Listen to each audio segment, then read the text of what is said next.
It's responsible for more deaths than modern artillery, airstrikes, and nuclear weapons combined. Over 75 million are in circulation today. But the AK-47's global dominance isn't an accident of history. It's a masterclass in compromise engineering.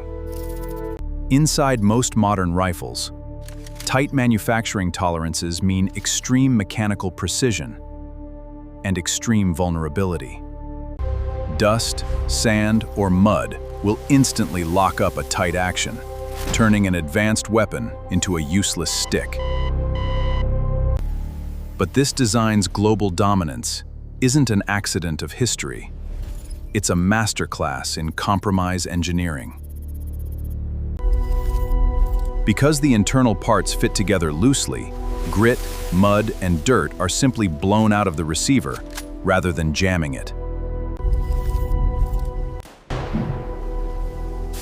When a cartridge fires, high-pressure gas rushes up into the gas block above the barrel. This gas drives a heavy, long-stroke piston back with massive force, stripping and ejecting the spent casing effortlessly. In 1947, early models required expensive, time-consuming machinery to carve receivers out of solid steel blocks. Production was slow and costly.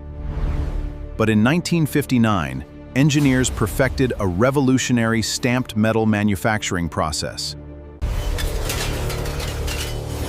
By pressing cheap sheet metal and riveting the components, production time plummeted while durability remained unmatched.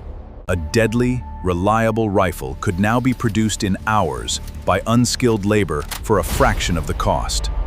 The AKM was born. The Soviet Union licensed the design and manufacturing blueprints to dozens of allied nations around the globe. Simple to build, impossible to destroy, and capable of firing even when submerged in mud or frozen in solid ice. The weapon quickly became the standard arm of regular militaries, state police forces, and guerrilla insurgencies alike. Today, 1 out of every 5 firearms on Earth is a direct derivative of this single 1940s Soviet mechanical design.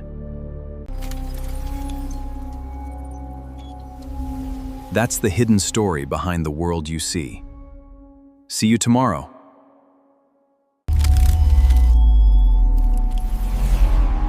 If you want to understand how the world actually works beneath the surface, hit subscribe.